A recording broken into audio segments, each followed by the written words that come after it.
हड़बड़ाहट और बेतरतीब विकास में पूरे 5 साल में इनके विकास कार्यों के चलते शहर में 2022 में 444 सड़क हादसों में 111 लोगों की मौत हुई और 2021 में 365 सड़क दुर्घटनाएं हुई, जिनमें 75 लोगों को अकारण काल के ग्रास में चले गए।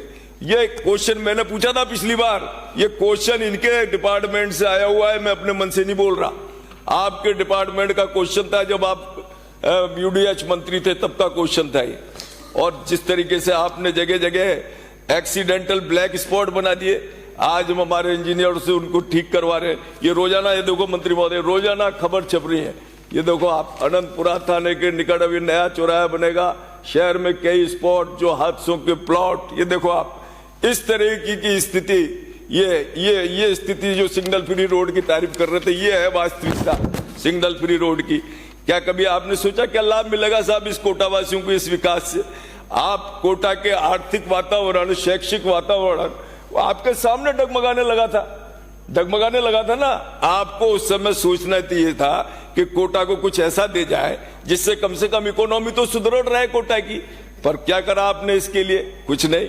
आप तो बहुत पावरफुल थे, आप तो सीएम साहब का जो बात मानी जाती थी, आपके डिप्टी सीएम साहब थे, आप तो एक अघोषित, लेकिन फिर भी आपने कोटा के लिए कोई विशेष काम नहीं किया। आपने तो 5000 करोड़ के काम करवा लिए होंगे, 8 के करा लिए होंगे, पर हमारे एयरपोर्ट के लिए तो 40 करोड़ रुपया नहीं दे पाए और वो पूरे 5 साल तक अटका के रखा हो। तो भलाओ माननीय लोकसभा अध्यक्ष ओम बिरला जी का, आपने शंभुपुरा में जमीन दे दी और उस जगह दे दी जो वन भूमि में थी, जो अभ्यारण्य के अंदर भूमि थी, उसको किस तरीके से वन विभाग से प्रत्यावर्तित करवा के जमीन को जो है मुक्त करवाया। और उसके बाद भी इन्होंने वहां ठेगा दिखा दिया, 40 करोड़ रुपए नहीं दिए। बात कर रहे हैं 7000 करोड़ खर्च कर दिए। अरे तो 40 करोड़ आप दे देते तो एयरपोर्ट में वहां हवाई जहाज चलने लगता। जैसी हमारी सरकार आई, 2 महीने में पैसा भी जमा हो गया और सारा काम भी हो गया और अब कोटा का वो एयरपोर्ट अति शीघ्र चालू हो जाएगा। अप्रैल मई में काम चालू हो जाएगा। देखना रफीक साहब, आप भी यही हो, हम भी यही आपको उठा के उड़ाएंगे, उसमें बैठा के हवाई जहाज में। 60 करोड़ रुपए।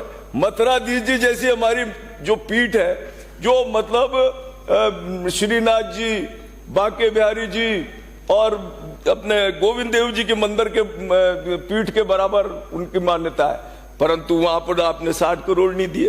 अरे कोटा के इतना बड़ा धार्मिक पर्यटन केंद्र हो जाता कोटा, जैसे श्रीनाथ जी, सांवलिया जी, बांके बिहारी जी, लेकिन आपको कोई मतलब ही नहीं था उसके कॉरिडोर के लिए, लेकिन अब हमने करवा दिया। आपने तो बस केवल कंक्रीट के जंगल खड़े करने थे। कोई आपको अपने विकास का कोई आर्थिक, धार्मिक, सामाजिक, नैतिक पक्ष कुछ भी नहीं देखना था आपको। बस बनाए जाओ इमारतें। पर ईश्वर ने हमको ये सौभाग्य दिया था। मैं धन्यवाद देना चाहता हूं हमारे राजस्थान के यशस्वी लोकप्रिय मुख्यमंत्री भजन लाल जी शर्मा का, जिनसे हमने कहा और 65 करोड़ की मथुराधीश जी की डीपीआर भी सैंक्शन हुई और बहुत जल्दी मथुराधीश जी का कॉरिडोर भी बनेगा। आप भी यही हो, हम भी दर्शन कराने लेके चलेंगे आपको।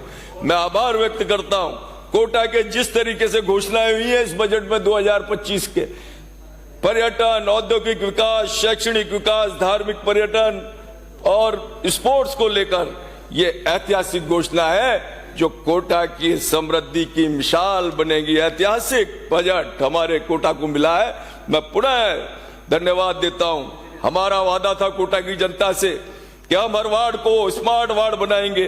ऐसे स्मार्ट पार्क, मेरे कम से कम 500 पार्क तो मेरी विधानसभा में ऐसे स्मार्ट पार्क बनाएंगे जिनमें जिम, योगा भवन, बेंचें, झूले, हर पार्क को ऑक्सीजन बना देंगे। और सभी वार्ड के मोहल्लों में नाली, सड़क, लोगों की आधार मूलभूत समस्याएं, सुविधाओं को लेकर पूरा लोगों की डिमांड पर, उनकी अपेक्षाओं के अनुकूल काम करेंगे। माननीय मंत्री जी के संरक्षण में काम करेंगे, उनका सहयोग लेकर काम करेंगे। कोटा शहर को हम इस विजन से कोटा शहर को स्मार्ट शहर बनाएंगे। हमारे माननीय स्वायत्त शासन मंत्री जी जो एक अलग व्यक्तित्व है, अद्भुत कार्यशैली से आज